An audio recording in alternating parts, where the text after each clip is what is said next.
What's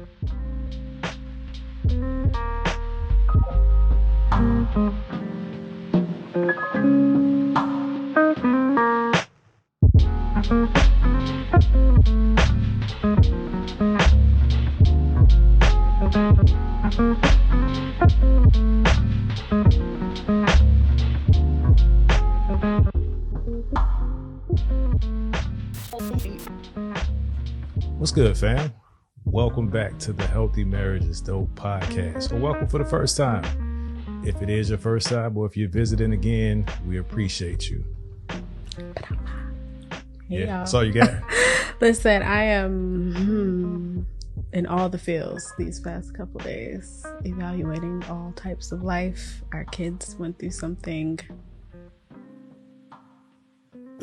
I don't have the words. Yeah, it's been an interesting week. That's kind of, what did you say the theme should be last time?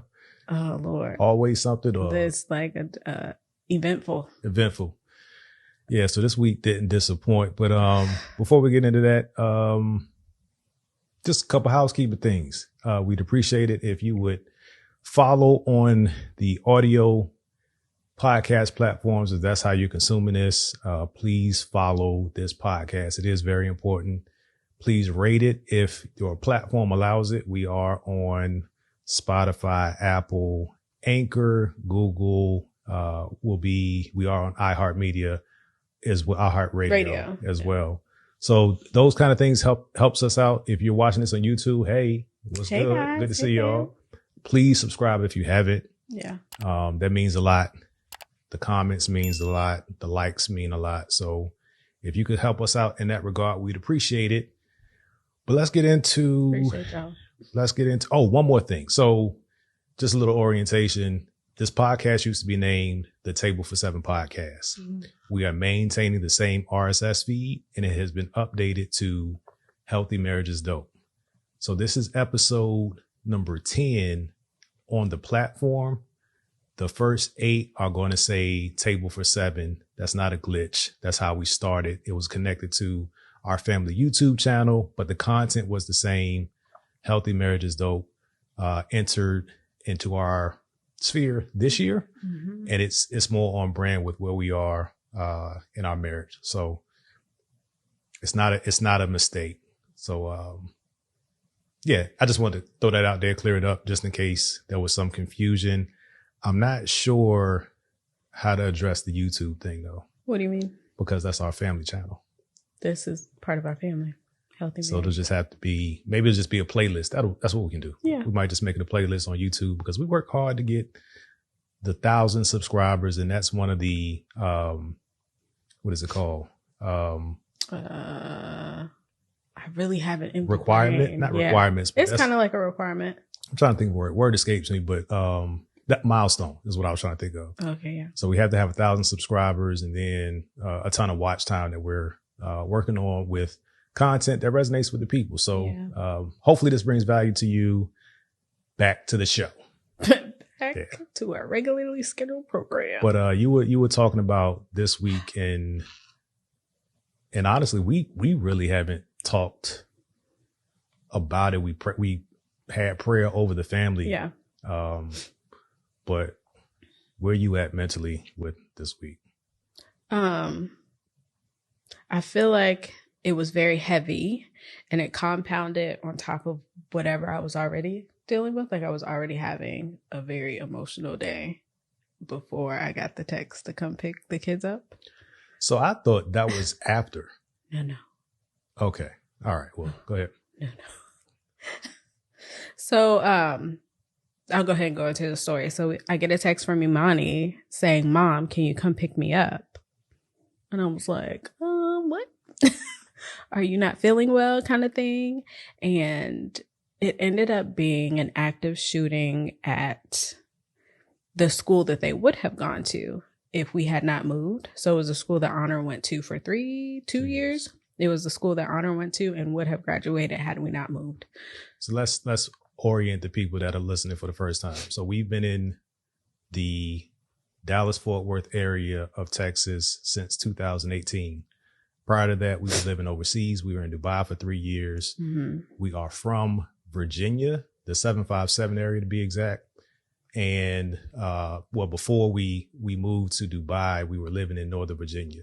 So just to give you some context, Northern Virginia, we moved overseas, and then we moved to Texas as a choice. We didn't have to. My job has an office here, and I thought it made sense to be near an office. We didn't want to go back to Virginia, the DC area. So we came here and rented for 2 years while we were really getting settled. Yeah. We hadn't lived in a house that we owned in so long that I think we kind of forgot like what it is to be settled. So we rented for 2 years. During those 2 years, Honor, our oldest, went to Timberview High School. By the time this is released, you've probably heard it on the news, no matter where you are in the U.S. And that's where the incident happened. But go ahead. Yeah. So she lets me know the story that the day prior, a kid was in a fight and lost the fight, I think. And it was an issue of bullying. We still don't have like we're not gonna know all the details of what actually happened. But the next day he came to school and another fight ensued. And so he reached in his bag and grabbed a gun at that point. And there were 3 students and 1 teacher injured, but all of them are fine. Yeah, well, I won't say fine. They're all traumatized, but all of them are living. 4 people were injured. Correct. The last report that I read said that 2 of them were adults. So it's not clear if 1 teacher. Well, okay. Yeah. So yeah, and I don't want to. And they're considering him an adult as well. Like it went from teen to student, adult, individual. Well, he is 18, but he's still is in the paper at school. He's still a senior in high school too. But it identified 2 minors that they didn't name, a 25-year-old man, and then it said a pregnant adult woman. Really? Was treated at the school and I didn't need to go to the hospital, but one of them did have to have major surgery. You're right. And I think they were in critical condition. Mm-hmm. Prayers and concern for all of those affected. But yeah, I don't know. And then Donovan texts me like, "Mom, are you coming to get us?" I'm like, in a panic. Like, okay, so they must not feel safe, like not knowing what really was going on other than there was a fight. So the schools are like 3 miles apart.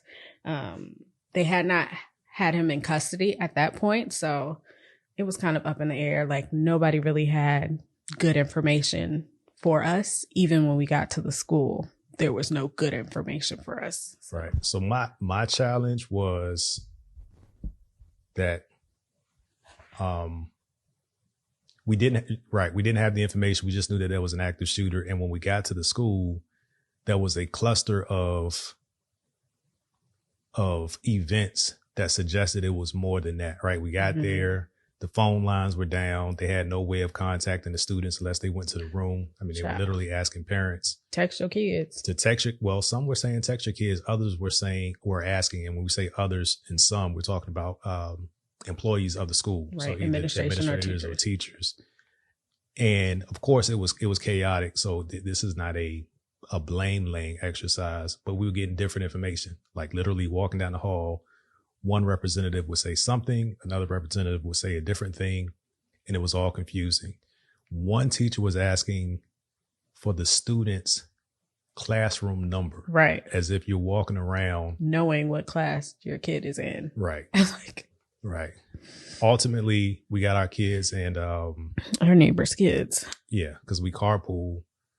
But I don't know how they were incredibly calm. Mm-hmm. And I don't know if they're just jaded at this point or if it hasn't hit them. I asked Imani last night, I said, have you processed this? She said, I don't know. I don't think so. Because the other part of it is, because we were living in that district, Honor went to the high school. Imani and Donovan were in the middle schools that were feeding that high school. Mm-hmm. The middle school that was feeding that high school. So we moved, but they still have friends that, went on to attend that school, and their friends were texting them. Yes. So. It was just, I don't know, seeing the kids, when we finally got like down the line, they were like all huddled. I guess it was like lunchtime. So if something were going down, and the way that there was a million people in and out of the school, like that was like prime time for something terrible to happen. Like something could have happened major, and it was just a lot. I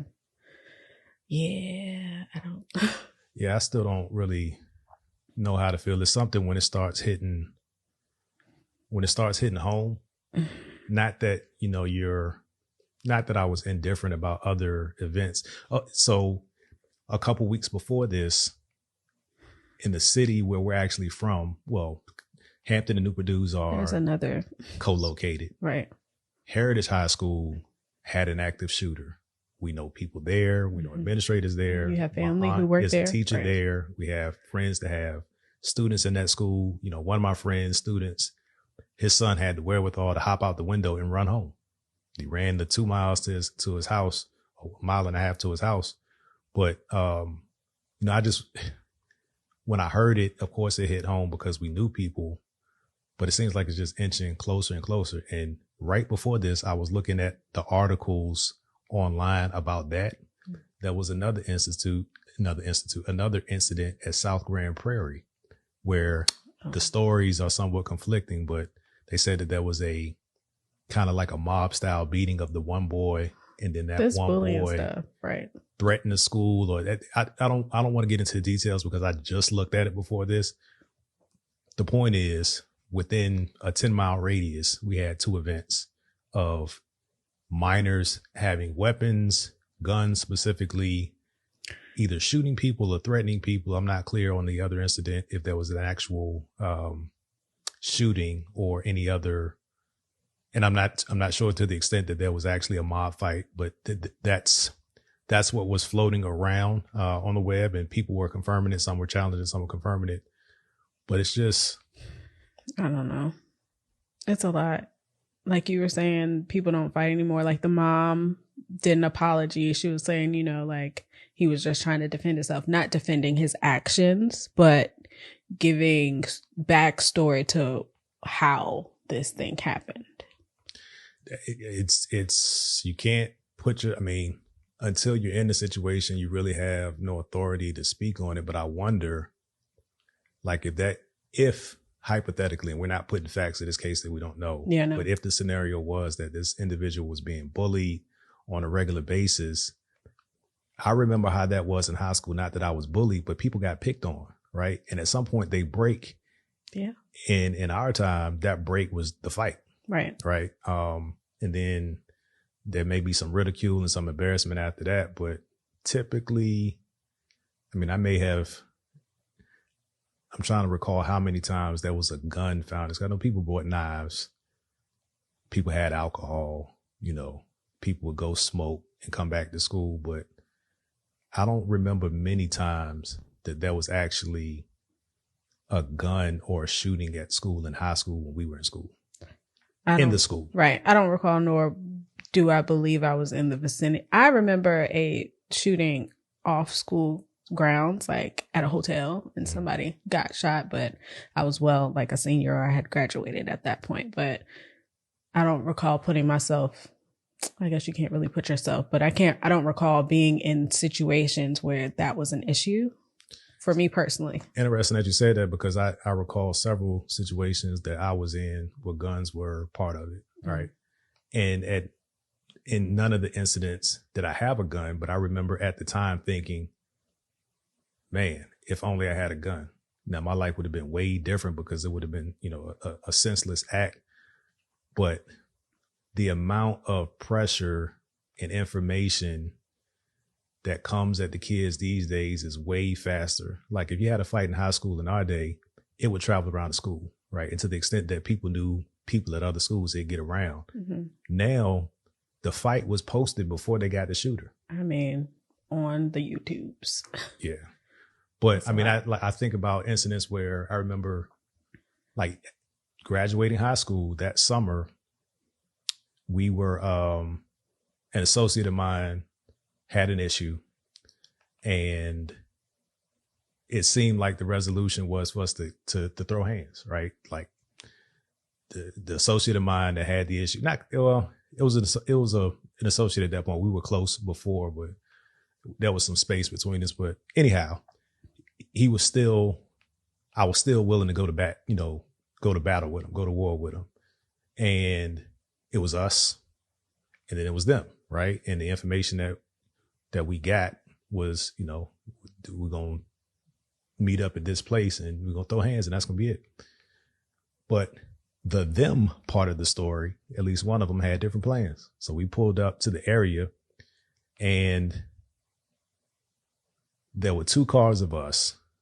One car parked and started walking. I was driving my car and something just didn't feel right. So I wasn't comfortable hopping out and walking because I wanted to survey the area. We're going down the street. A guy jumps out from behind a bush, he pulls the gun and cocks it on me because I'm driving, walks up to my window. And it's something when adrenaline kicks in, because I don't remember I wasn't scared, and it's not a tough guy thing. I was like acutely aware that this person had a gun and I need to do something. Now the car that I had at the time, I had to talk to my dad on the podcast about that, but it was a Toyota Camry that picked and chose when it would stall. So I hit the gas, car didn't move. The guy had cocked the gun. Then he walks to the back of the car and starts shooting. So shot out the window. It was 4 of us in the car. One of the people in the car got hit. And just putting myself back in that time to give context, we weren't interested. He wasn't interested in going to the hospital. The guy that got hit in my car, adrenaline was pumping. Everybody was like, we need weapons, right? But logic, it's not even logic, but what I want to say, responsibility kicked in and I took him to the hospital. He was like, I'm hit. He was hurt. He'd actually got hit by the bullet. It shattered the glass in the back. And he went to the hospital and then, my parents came, police came, took a report. But what if he hadn't got hit and we chose violence on that occasion as a response? What if? So my point is, it's easy to point the finger at the child. And it is, this individual was 18, so they were very responsible for their actions. But unless you've actually been in a situation where it was about to get violent and you had to make a decision, it's really difficult for you to speak on it with any authority. Yeah, I agree with that. I also thinking as the mother who was speaking, like, what if Donovan were being bullied? You know what I mean? We've been in a situation where he was being picked on and he stood up for himself. Was it against the rules of the school? Maybe just a little bit. But, I mean, what would we have him do?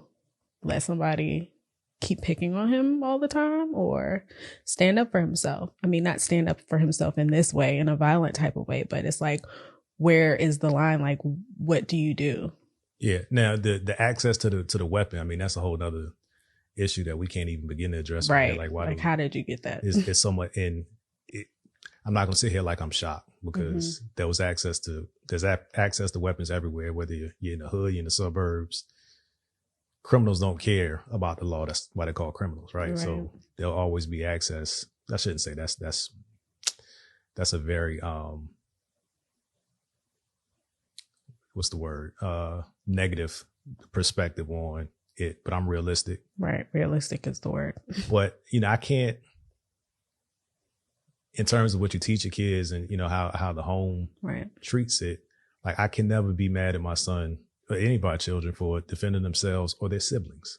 And like, we've had conversations about that. And the incident that Keisha was referring to, my son acted appropriately, right? He was, and this was young, right? Very young. Was first grade, kindergarten. Yeah. He was, a group of kids were playing. He didn't want to play anymore. They were getting a little rough and he saw where it was going. He was like, guys, I'm out. And they kept playing. At him. It's like, guys, I'm out. He starts to run from the situation, not in fear, but like, yo, leave me alone. no teachers or anything saw it. And, his back was against the wall. So he turned around and, they were in jiu-jitsu at the time. Yeah, so karate or jiu-jitsu kicked in and he defended himself. So they called us to the school. And when they tell us the story, I'm like, okay. All right. So, unless the other, did other parents want to talk about this? We're like, what are we doing? And me and Donovan left and went and got Slurpees. I know, that's right. And that's how that went. But that's not promoting violence. That's setting boundaries. Correct. Correct. So anywho, y'all. But how do you feel? We went into the story. I feel like I don't want the kids to be desensitized to this type of behavior. Like, it was more about listening to the kids in the car, like, did y'all see the video? This happened, that happened. And it was not jovial, but it wasn't like fear or shock. And I need them to have a level of fear and shock so they know what to do. And if it were actually their school, See, that's the thing, because they see so much. You can only give a situation in terms of reaction what's been put into your mind or what you've experienced. Mm-hmm. So seeing all of this for so long, I guess they would be desensitized. And our kids are not consistently, they're not in a place of violence, right? I mean, in school. Right. At school, they can't be safe anywhere. But they don't see it. We don't live in a neighborhood where it's prevalent mm-hmm. or anything like that. But you see it all of the time. Mm-hmm. And the way you see it on your phone allows you to react a certain way because it's not in your face. Yeah. Right. So to them, this was still on their phone. They knew people there that were mm-hmm. around the situation, but I don't know how you teach. I don't know. And I'm always open to accepting responsibility for where I failed because right. I'm not a perfect father and we're learning, but you get like the information is outpacing anything that we can do. Mm-hmm. So, I would agree with you. I don't know. They're traumatized without knowing that they're traumatized, which is tragic. Like, I don't know. Yeah. We move on, and the best we can do is the best we can do. Yeah. So we had a long weekend. The kids out of school mm-hmm. tomorrow. Based on the time that we're recording this, but interested in your thoughts. Anybody that's been affected or from, directly, if it's been close to you, close to your family, hop in the comments and let us know. If you've looked up the story, let us know your thoughts. I don't know. And part of me is concerned that I am jaded at this point, mm-hmm. right? Because I've seen so much. I just don't know. But it's been a heck of a week. Listen, the guilty parent syndrome, the guilty mom. Like, not only did I send my kids back to school and one of them got COVID, but now I put them in a position where they're in danger. Like, that's a lot. Yeah. So that was our week. Mm-hmm. And I don't know. We pray for everybody involved. Seriously, that's not just something throwing out there. Yeah. But it's just another opportunity to love harder, teach and have conversations with our children. And, hopefully you're doing the same for those that do have children. Yeah. So that was heavy. That was heavy. Yeah. But that's life, right? So this week, unfortunately. And that's not dismissing anything at all. But this week I wanted to talk about a specific topic. And what I want to do is I want to share a word with you, if you don't mind. We're going to go to Genesis 12. Genesis 12 and verse 1. All right. Let the church say. And I'm reading from the NIV version. New International Version. The NIV, NIV. The word of God says, the Lord said to Abraham, go from your country, your people, and your father's household to the land I will show you. I will make you into a great nation and I will bless you. I will make your name great and you will be a blessing. I will bless those who bless you, and whoever curses you, I will curse. And all the peoples on earth will be blessed through you.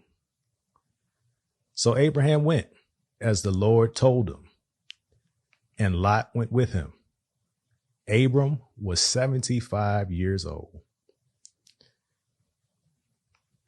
when he went from Haran.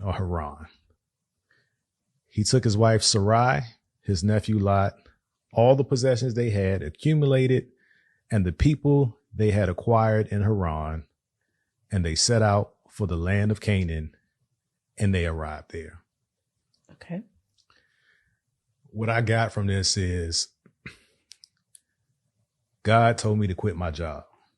Okay. That's all you got? I was waiting for the rest of it. That's all you got? No, I'm listening. I don't want to speak before I got the whole thing. That's just it. That's what you got from this scripture here. Yeah. Well, is he told you to. I thought it was gonna be more dramatic than that. But y'all, he be trying to get me to anyhow. Who do you know who I am? Anyhow. I'm not gonna flip out, babe. I think that verse is that story is powerful because he had no clue what was happening, but God told him to move. He moved. Okay. And how would you feel in that situation? Like if, and my parallel is, if indeed God told me to quit my job, mm-hmm. how would you react? I thought I just heard a kid. My reaction will be based on history.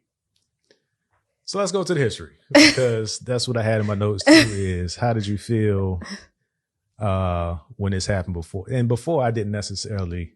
That wasn't God. It was. God bless the journey through that experience. But you tickled. I just knew you were going to say it. Super tickled. So I just knew. All right, people. So 2007. Ooh, fresh baby, y'all. It's 2007. She was pregnant with child number 3 and was also getting out of the military. Which we had already decided previous to this decision. Yeah. So far, so good. We aligned. So when Keisha put in her papers to get out of the military and it was final, I had this grand idea that, it's the perfect time for me to get out too of corporate America, because I'm going to be an entrepreneur and I can spend more time with my family. We could build a business and do all this and do all of the things. Yeah, if you're on the audio experience, you might want to click over to YouTube after this one. Listen to all of it, but you might want to click over to YouTube.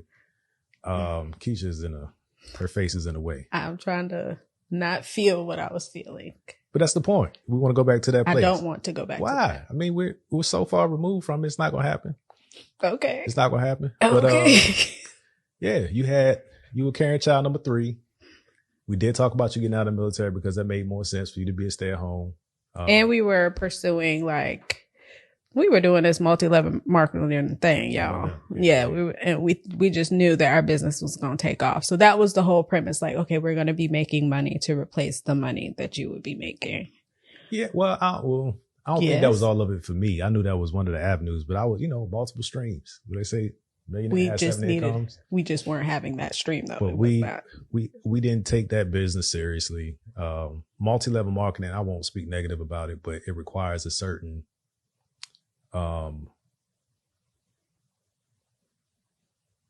big in spirit.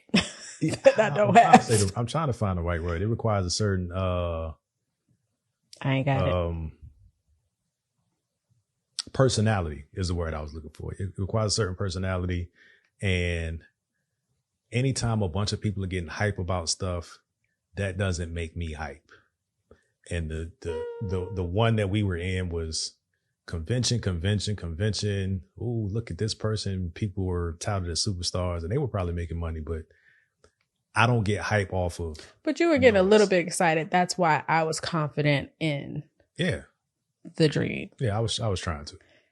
But anyhow, I had also entrepreneur ventures with a family business that my cousins were running, and I thought it had a lot of potential, and it did. We weren't as prepared as we assumed, I assumed, to actually scale it.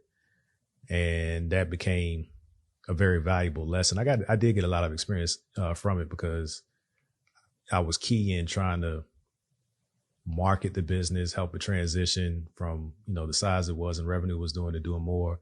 And we had some success, but the bottom line is that wasn't structured.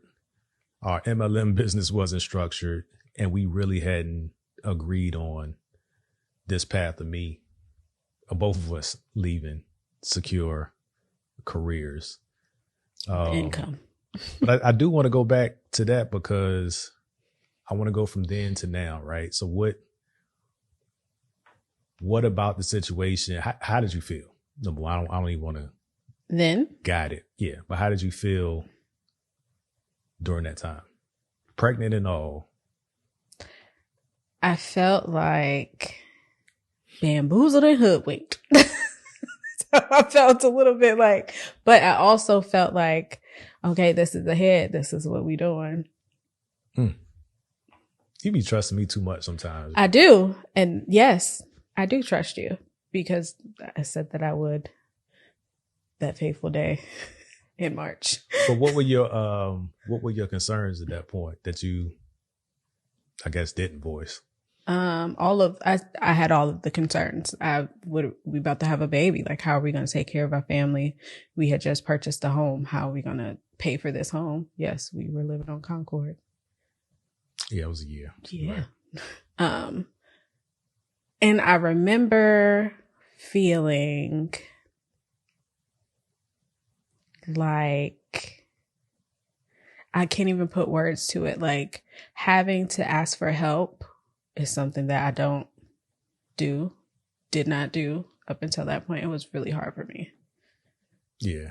We had some very supportive family that got us through that period. I really believed that I could make the business work. And it wasn't like I wanted to quit my job because I just didn't want to work. But I've always been entrepreneurial. I've always wanted to be an entrepreneur. We ain't gonna struggle with words today. I always wanted to be an entrepreneur. I literally feel like I can do anything if I want to. But it was just premature. It was. I don't even think y'all were getting paid at this point. You weren't even getting paid. No, you weren't. What is money? What is money? Money is just a tool that amplifies your character. And yeah. So go ahead. No, that's what it was really definitely hard for me. And I believe that was the beginning of some of our other struggles in our marriage. Yeah. It was. Yeah, and that's true, because I don't know about other men, but when you appear to be unable to take care of your family, or people are helping you, as Keisha mentioned before, like, it's demoralizing. And then my behavior just went off the rails, trying to, I don't know, trying to not run from it, but I don't know, man. My reaction wasn't great, and it definitely put a strain on our marriage, because I was acting out because I was frustrated.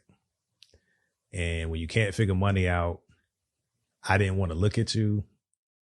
I didn't want to look at my kids because I felt like I was failing them. So I just took on some negative behaviors that that took us through a period. But I was thinking about that because that is the goal, right? I think we agree that we want to do something for our last name. We want to build this empire. Correct. And I think we have better tools now at this point to do it. Mm-hmm. But part of me always goes back to that place of it's fear for me.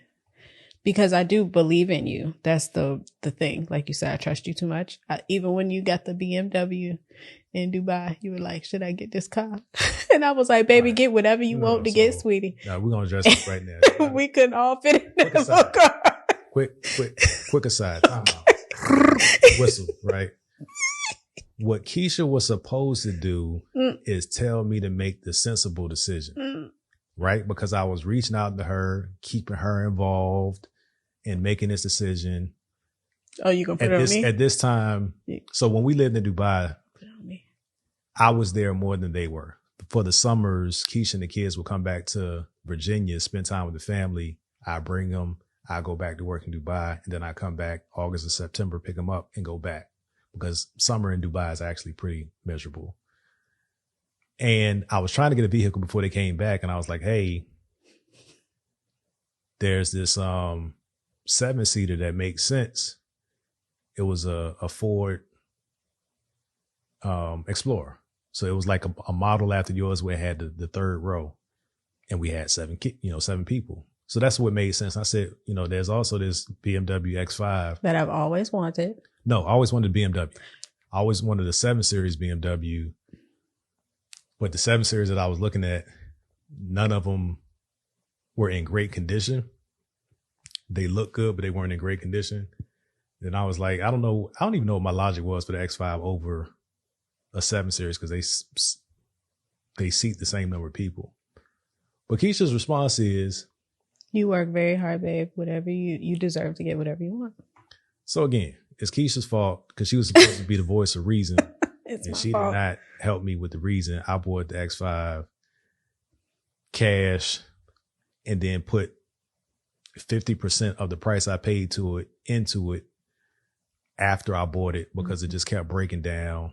The AC stopped working. BMWs do that. And AC's not working in Dubai is not a thing. I mean, that's not a position you want to be in. It's probably like 3 months that you can survive without AC. But yeah, Miss Know-It-All, since you brought that up. It's not about me knowing it all. Listen. Tap back in. I am loyal, if not anything else, okay? Tap back into what you were saying about trusting me too much. I forgot now, but I do. I trust you. I believe in you and I trust you. So, of course, as hard as you work, I would want you to have the things that you want because you want for us to have the things that we want. It's only fair, right? Yeah. The caveat to that is we still gotta live. Mm-hmm. So let me ask you this, and I did write these down so I can help organize my thoughts. Like what would make you feel comfortable this time with us? Well, let me stop because I don't want to assume that. Do you consider yourself a full-time entrepreneur or want to move into full-time entrepreneurship? That's my goal. I feel like I'm a serial entrepreneur at this point. Like I have a lot of projects going that have not quite taken off the way that I want them to, but I still want them to. And there's still things that I'm going after. So I feel like if I were successful in one or all of them, I would be more comfortable. If our other endeavors were financially successful, even though they are touching people and they are successful theoretically, or not theoretically, they're successful in the way that they touch people. Yeah, that's part of the process. I understand. But once we get to a place where I got you, we can glide on. I feel like that's the natural process. What most people do, like this replaced my income from where I was working. Now I can leave my job. So do you feel differently now about me being an entrepreneur, but now that you're in that space? Like, do you understand it differently? Do you understand the desire to be that, the dream, the passion? Do you understand that more? Is it I don't think I never no, I don't think I ever what is the opposite of understand? Misunderstood. I don't think I ever misunderstood what it was. I have a realistic expectation of what our life is and what it takes for it to run. So I don't know if throwing caution to the wind at this point in our life is our first step. You know what I mean? Does that make sense? Yeah. I didn't know if it would, because you're experiencing it now, is it more, do you feel more optimistic about it? Like, because you have something to contribute. Do you feel like, oh, well, I think we'll get to the goal faster because I'm in the space too. I'm serious about it and I know we can do it. I don't know. Do you feel like I didn't understand before? I'm saying it's until you've experienced something, you can sympathize, not empathize. Not that we're talking about empathy, but if you never wanted to be a person that never wanted to be an entrepreneur can believe in somebody else all that they want and encourage them. But if you're in the space too, and now you're feeling what it is to be an entrepreneur and you have a different appreciation of it, not of the person, but just of the journey. I don't know if that would change your perspective at all. Not that it has to. I feel like at that point in our marriage before, I also wanted to start businesses and have multiple streams of income as well. So I've had a business mind our marriage as well. You know what I mean? It's just that now I'm able to act on the things that I wanted to do. So for entertainment purposes, let's dream. Okay. What does it look like for you to be comfortable enough to where full-time entrepreneurship makes sense? What does it look like? Like, what does it take for you to feel safe and secure with us maintaining our life and pursuing full-time entrepreneurship? Like, what are the things because we never did that before and that was on me. Like, is it a certain amount of money and investments? Is it business revenue? Is it like, do you have any hard, fast, not even hard and fast, but just objectives that would say, oh, okay, now I feel comfortable? I would like to see, even if we are at the bottom stage or the bottom floor of whatever it is that we're doing, if I can see the trajectory moving, like not just what we want, but what is actually happening. So if I can see the trending actually moving, like the needle on our whatever it is actually moving and not just, okay, this could happen, but this is actually happening. Does that make sense? It does, but what is this though? Like, we have so many. No. I'm not talking about the thing. You're talking about trending. It's moving in the right direction, but what does that mean? Because it could go from 1,000 to 10,000, and that's 10x, which sounds great, but that's not enough. So that's what I'm saying. Like, what is? I think it's a combination of all the things you said, like investments, our business things going. Like, as much as being a dreamer and an entrepreneur, we don't want to have to think about the money of it. You have to actually think about the money of it because we live in a world that concentrates on the money of it. You know what I mean? Yeah. And I don't think, I know, I'm always focused on money, like where it's going, how much we have left, what got to be paid. I'm always on that. But it just seems like there's always some degree of leap of faith required. And I don't know. I think that gap for you is different than it is for me. And there's nothing wrong with that. But I guess we haven't mapped out what it means. So I'm chasing. I won't even say I'm chasing. I'm pursuing something that's not defined. And I could see it getting frustrating if there's no clear goal that we agree to and that we're aligned on that says, if XYZ, then, right. you know. Mm-hmm. I agree with you. Mm-hmm. And I feel like, I mean, I've heard you say it a few times recently. If my job gives me X amount of dollars, then I would be. No, so a little bit more backstory. I'm a supply chain executive for a government contractor. That's only context. That's not any kind of flex. Just trust me. And being in that role, I got put in that role because the prior vice president put in that role because the prior vice president of supply chain resigned, and I was up next. What I thought was going to be a 3 to 6 month assignment became a 16-month assignment. Mm-hmm. I interviewed for the job. I was qualified. I was doing it. Ultimately, another selection was made. Comments reserved for that, or follow me on social media or something to get my thoughts on that. But I didn't get it. Mm-hmm. And I wanted to fight. Nah, it's not about that. No, I wanted to fight. Yeah, you ain't want to. Anyhow, when they brought the new person in, more to it, right? So the VP of supply chain wasn't there. The director of logistics in that same organization that reported to the VP also left. I was the director of procurement that reported to the VP. So I maintained all three roles and took on more responsibility. So really, when the new person came in, my conversation was, hey, please don't create a position for me out of pity. You were hired for this role. I know the budget. I put the budget together. If it makes sense for the organization to move on without me, great. I get it. Mm-hmm.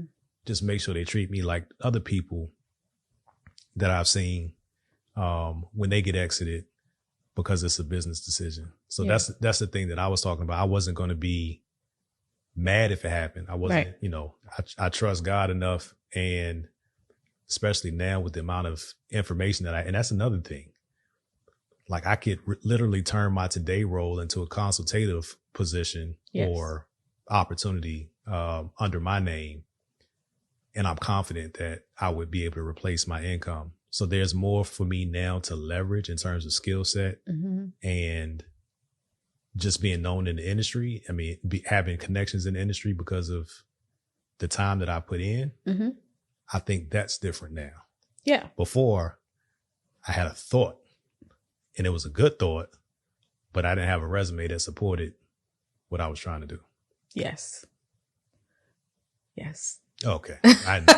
Yes. No. Yes. I agree. Yes, but I realized we haven't had a conversation about what would make you feel secure. Like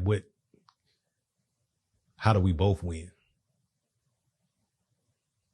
Because you need to feel secure. You need to understand that like these things are happening, and I need to feel alive, fulfilled, right? And fulfilled. And again, this is not me being ungrateful for my job. I didn't quit. I don't think I'm anywhere close to quitting. I just feel a purpose and a calling on my life at this point that I know can be used to sustain the family. Okay. And what I struggle with is that being certain that whenever the time comes, because it's harder to walk away from a job the more money you make. Agreed. Like really, that's the more frustrating part for me. Is like, man, and I know this sounds crazy. I know it. I probably should even back off of it. There are more opportunities the more senior you are, especially when you move into the executive space. And it gets incredibly difficult because over time, with experience and education, the job actually becomes easier. Like, when people say, good thing we don't pay you to think. Mm-hmm. You ever heard that? Yeah. Well, it's a good thing you don't get paid to think. Mm-hmm. I think we should. Well, it's a good thing you don't get paid to think. Mm-hmm. I get paid to think. Agreed. You know what I'm saying? And that's a great place to be. I just know it can be leveraged, like the whole skill set. It's like my life has made sense. Mm-hmm. Over the past couple of years, I realized that my journey has made sense. The jobs that I didn't think made sense have helped propel me because they exposed me to some things that were important in the roles that I've had as the responsibilities have increased. Right. But I know that even though you can leverage your skills, if you left your job, you wouldn't be trying to work in that industry. You would be pursuing the other things, correct? I don't agree. I don't agree because I wouldn't. It's too much. What my fear is that leveraging that skill set would be so lucrative that I would forget about the other things, or I wouldn't be as aggressive with the other things. Okay. I can see that. I'm more, the pendulum is swinging more toward that for me than me saying, oh, I'm about to leverage my skill set. And then, I'm just going to do this. I'm just going to do these other things.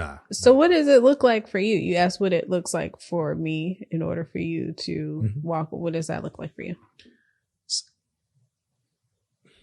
Or is this a conversation we need to? No, I mean, this is how we do. We have conversations we haven't had. That we probably should have. But I think this is good. It might help people. Hopefully it helps people.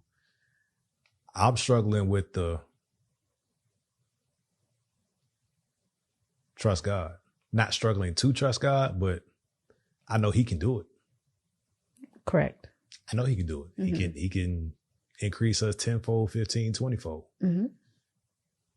Part of that is faith. And part of that is really understanding and hearing his voice clearly. Mm-hmm. And that's my part of it. But nobody else can answer that but me. Correct. So anybody else outside looking in, it's always going to look crazy. Mm-hmm. And everything looks crazy until it works. And then people want to celebrate it. I'm not afraid to go down that crazy path. So what does it look like for you? Like, are there criteria that you need in order for you to go, or it's just like, I'm just hope it works out? Or I believe that it's going to work out. I mean, to your point, I do want to see replacement of our needs. That's what I'll say, because our lifestyle is not just needs, right? Agreed. So replacement of needs, I would be in a place where I'm willing to, like, hey, family, we're going to get through this next 2 years, but it's going to look like this. Mm-hmm. And maybe able to accelerate it, but we're going to be cooking. It's not going to be a whole lot of Uber Eats. It's not going to be a whole lot of. I'll be cooking. Yeah, I mean, but it's not that you don't cook, but we eat out too. Yeah. So, in eating out for $7. Listen, sometimes I don't feel like cooking. $80 a pop. It sure is. But the point is, I'd be willing to cut back on some stuff to make it work. Mm-hmm. I feel like if I could just get this event styling thing going, like, because the chunk of money that you get at a time is greater than me selling my jewelry. Yes, that makes money too. However. So what do you think? So is the event, so for me, my thing is I need the thing to work that feeds the other thing that feeds the other thing. Mm-hmm. Right? Mm-hmm. Do you think the event business is your thing that can feed the other things? I believe so. Only because of the amount of money. Like, it's not nickel and diming. You're going to get some money. Yeah, but yes. And it's going to take my sweat and tears. Like, it's an actual thing that I have to do. Yeah. So that's, a little different, but the thing that I want to be mindful of is doing things that are successful, but always require you to be doing a thing to get paid. Correct. So I am going to put it out there that you need to get your book published. I understand. Because that is a one-time thing that continue to sell. Mm-hmm. You don't have to keep writing that book. It can feed the rest of the series that you've already written. Yes. We just had a discussion this week about it. I'm not happy with how it is. And so I'm celebrating you, not calling you out. Okay. I'm just saying, like, for me, I think the podcasting industry has a lot of potential, and I'm not in it because it has the earning potential. Mm-hmm. I am passionate about it, and there's also an opportunity to earn a significant amount. Mm-hmm. So I want to build a content library that keeps working for me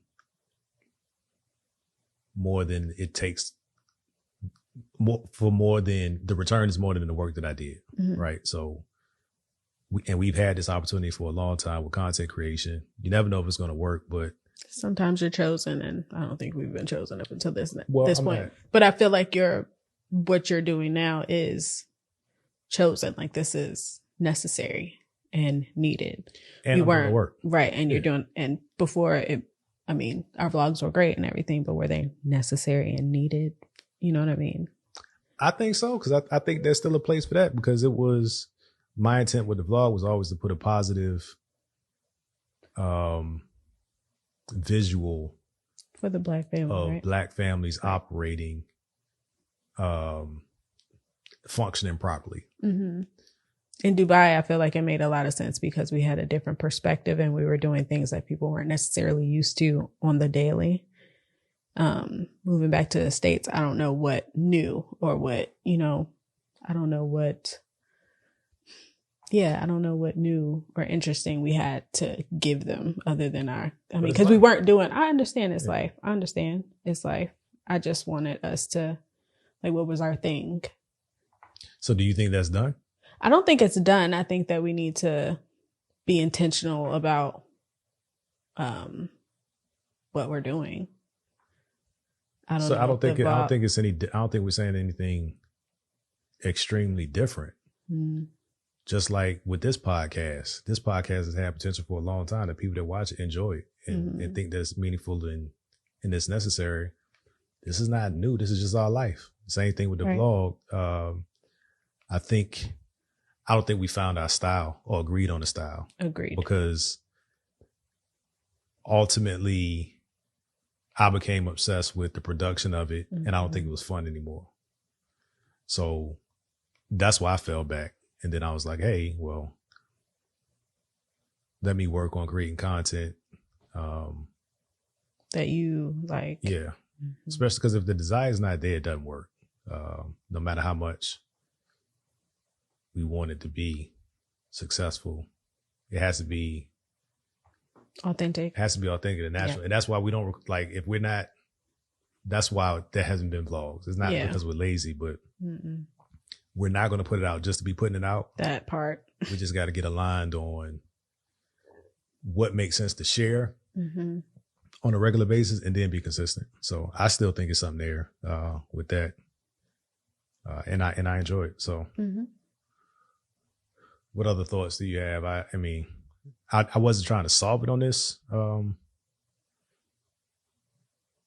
podcast, but I just wanted to, because like I feel this renewed energy to be aggressive with creating something for our family and our family legacy and building an empire. Like, it's going to take dramatic actions to get it done. And at some point you have to bet on yourself. Yeah. That's how I feel anyway. So, yeah, I mean, that really covered all of the things that I wanted to address. You actually answered some of the other questions I had just through conversation. But I wonder, for those that are listening and watching, I've heard it explained, I believe it was on the Love Hour, we keep referencing Kev on stage and Melissa's stuff. But the kite string theory, I don't think they came up with it, but it was introduced to me there, the kite and the string. Like the kite, the idea of a kite is to fly high, but the string keeps it where in it the needs universe, to go. in the world, and in check, keeps it from getting, getting into an uncontrollable atmosphere where it is no longer flying as a kite and it gets destroyed. I wonder, for our listeners, is there a kite string dynamic in your relationship? Wait, I'm the string? Well, I was going to get to that. I don't know at this point because we both. That's what I'm saying because now you're in entrepreneurship and you you're serious about it and you're doing things to fulfill your goals as an individual to be accomplished. That's what I was talking about. Do you feel differently about it now? Not that you didn't want to do it before, but now you're investing time. So now you're experiencing the heartache part of it. Like this ain't working as fast as I thought it was going to work. Like that's what I was talking about. Does that experience, I don't know, maybe it just gives us something in common. Maybe it doesn't change you, but it just gives us another thing in common that makes us more relatable. But who do you think? I mean, are we both kites at this point? I think we're both kites. However, yes, I would say that. Like, I don't think you would let me go completely off the rails. Like what? I don't know. Like, I don't know. Like any major purchases for me, I know that hey, I want to get this and you get the big purchase, like my embroidery machine or whatever. Like you're really good at supporting those type of things. I don't think you would let me like just waste. You know what I mean? Does that make sense? I mean, I don't know how to answer that because I'm always going to buy the equipment to invest in you. If you don't use it, then it's waste. Right. So I don't feel that the purchase is waste. Right. Because if you believe in it and there's okay, that's logical. It's still dreamy, but it's logical. Right. I'm more on that side. Okay. Like, well, I guess we're in the same boat at this point. Right. And I mean, and I was serious when I talked about it, like this year, maybe it started last year. Like this is where I want to be. Try it. That's where I am since last year. Like if God gives me the idea to do it, he gave it to me for a reason. Like I know that it's contrary for most people where they're like, pick one thing and focus on the one thing, but he gave me a lot to do. So I'm never going to be that person to just do one thing. It's just not who I am. So if you understand that. Yeah, the way you feel about that, I feel about the one thing. Not that I'm just doing one thing, but I feel like there's one thing that really could go. If I just give it my all. And I support you. You sure? I support you.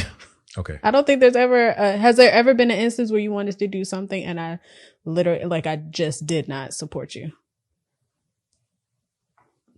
All I'm saying is God told me to quit my job.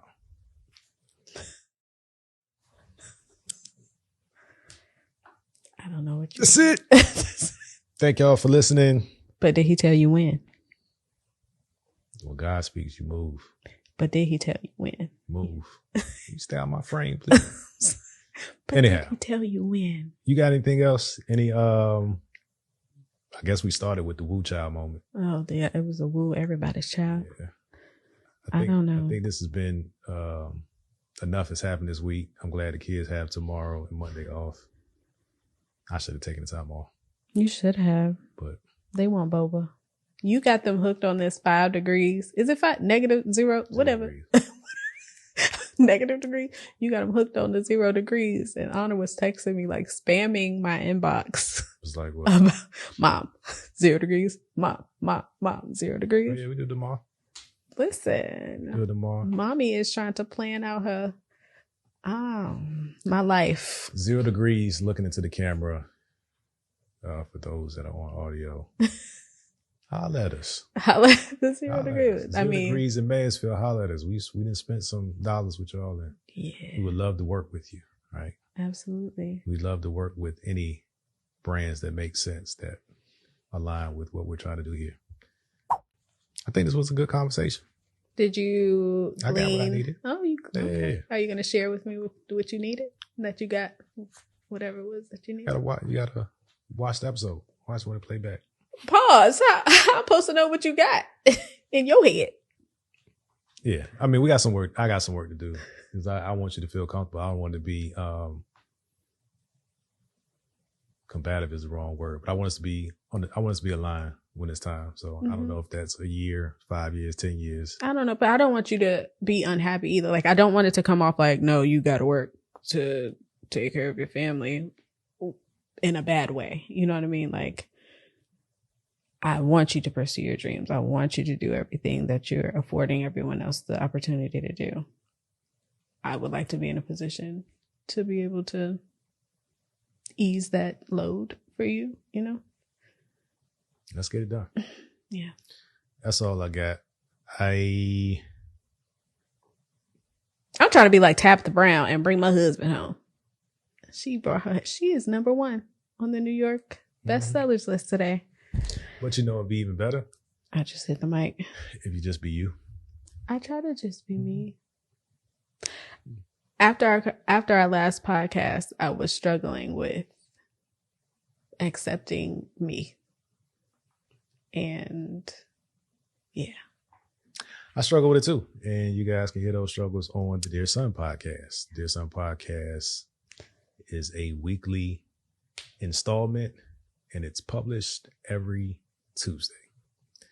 Link in the description below. It is about me on my journey to repair, improve relationships with my son and my father. So we go deep on the Dear Son podcast about the fatherhood story, mine and other men. And it has been interesting to understand some of the commonalities of challenges, well, with the challenges in those stories. So shameless plug. You got anything else to plug? Oh, buy our stuff. Merch. Healthy Marriage is Dope. You'll see it on every episode, I believe. The clothing line came before the podcast. Podcast makes sense. Again, we just rebranded conversations, or the intent of the conversation we were having before, under the old name. So we appreciate you. If you made it this far into the episode, please subscribe. If you're watching on YouTube, please like, please comment. Let us know what you're thinking. We're building a community. If you're on the audio experience, please ensure that you're following this podcast and comment where possible, or please rate us, especially on Apple. 5 stars would be fantastic. And a few comments about why you're giving us 5 stars. We'd appreciate it. You got anything else? That's all from me. Love you guys. God bless you. Peace.